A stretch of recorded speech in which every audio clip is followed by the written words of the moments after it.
En aquel tiempo, Jesús bajó a Cafarnaún, ciudad de Galilea, y los sábados enseñaba a la gente. Se quedaban asombrados de su doctrina, porque hablaba con autoridad.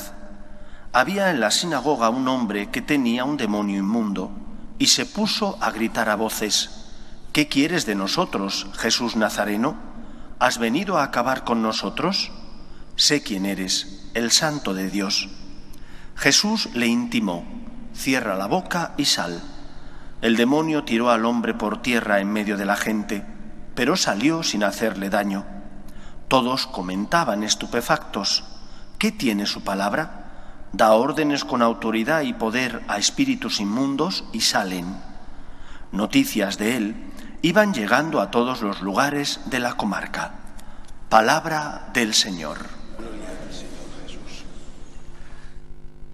Hoy no voy a hacer un comentario al Evangelio porque, como he dicho, es la fiesta, la memoria litúrgica, aunque sea memoria voluntaria, que nosotros aplicamos de Santa Teresa de Calcuta, la Madre Teresa.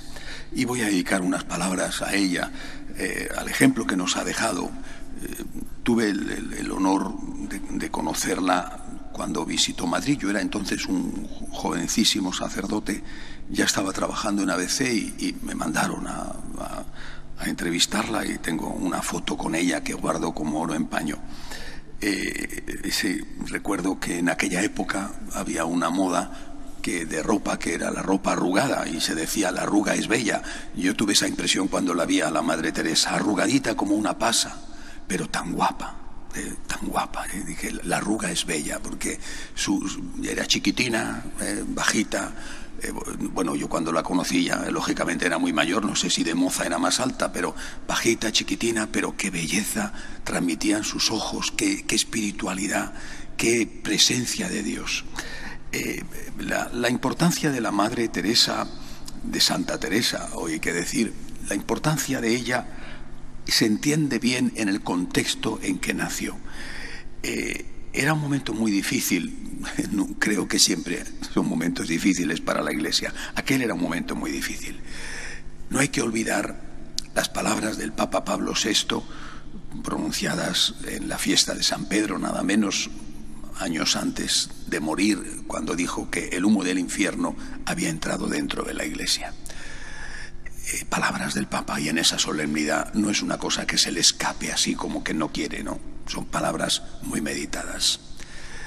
Entre otras cosas, la tesis era que la Iglesia tenía que convertirse en una ONG.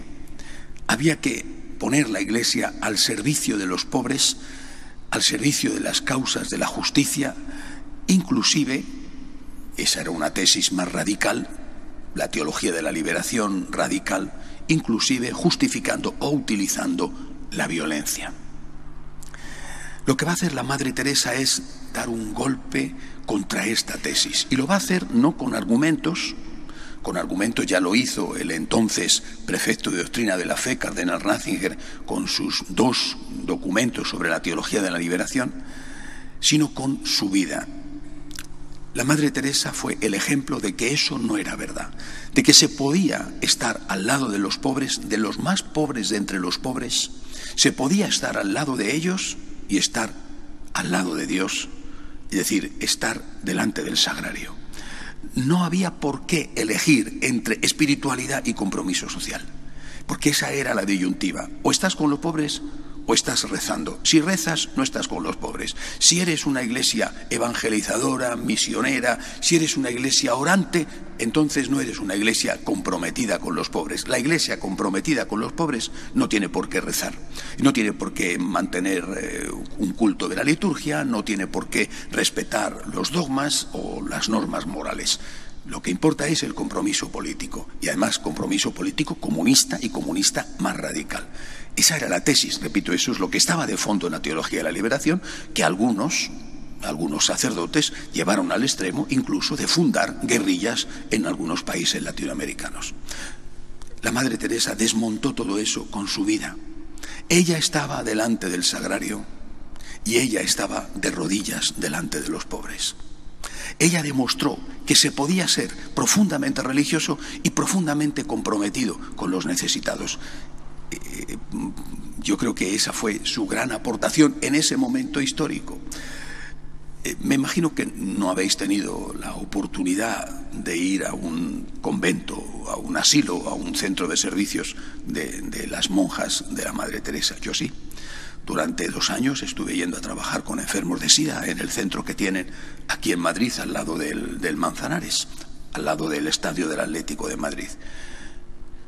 Iba por las noches a pasar la noche, no iba toda la noche porque eso no podía aguantarse, lógicamente tenía que dormir, pero iba por las noches a pasar la noche con los enfermos de SIDA, porque de día había voluntarios y estaban las monjas. Había una parte solo para hombres y entonces allí había voluntarios hombres.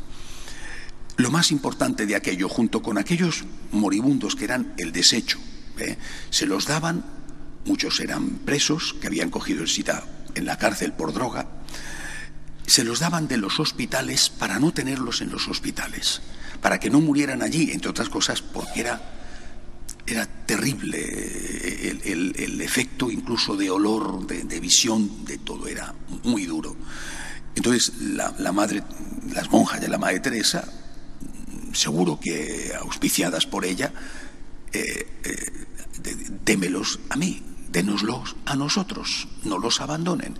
Cuando ustedes no los quieran, nosotros los recogemos.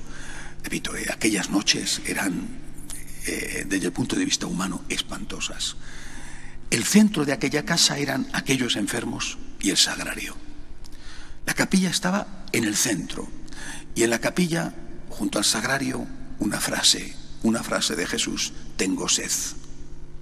Esa frase representaba la necesidad que tenían aquellos hombres de cariño, de unas medicinas paliativas. Todos estaban condenados a muerte, todos morían.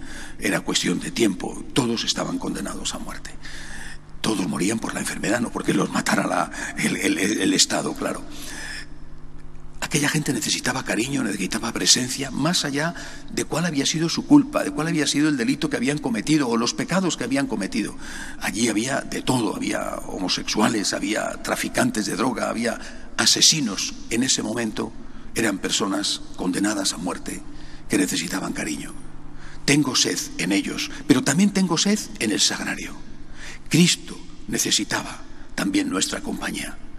Este fue siempre el espíritu de la Madre Teresa, con Cristo y con los pobres. No nos obliguen ustedes a elegir o Cristo o los pobres. La Iglesia Católica es la que está de rodillas delante del sagrario y de rodillas delante de los pobres. Elegir entre los pobres o el sagrario, entre la espiritualidad o la acción comprometida con los necesitados, es una trampa en la que muchos han caído. Estamos con Cristo al lado del sagrario y estamos con Cristo al lado de los pobres, como por otra parte hizo la Virgen María. Y quizás lo más sorprendente para mí ha sido al final sobre ella, porque después de su muerte se conocieron algunas cartas de la Madre Teresa que se han publicado. Yo jamás pude imaginar que ella pasó toda su vida de una oración intensa, su vida de una actividad intensa en la más completa sequedad espiritual. Después de los primeros momentos de unión mística con Dios, cuando en aquel tren el Señor le llamó a que renunciara a todo para ponerse al servicio de los más necesitados, muy pocos momentos más tuvo de unión con el Señor. Sequedad todo el tiempo. Y que esta mujer, que no experimentaba a Dios, que creía en Dios, que recordaba las experiencias tenidas, pero que no experimentaba lo que deseaba experimentar, que viviera en una noche oscura durante tantos años y fuera fiel, es un ejemplo. Porque hoy vemos las cosas desde atrás. Está canonizada, es una grande, le dieron el Premio Nobel de la Paz, sí, pero hay que ver lo que tuvo que pasar la pobrecita, ¿verdad?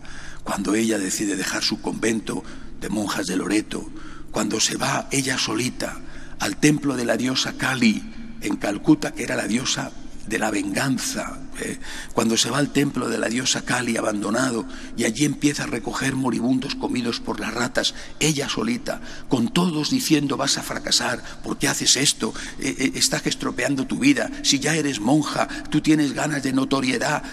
Y ella, fiel a Cristo, en medio de la sequedad, fiel a Cristo, Esto es un ejemplo.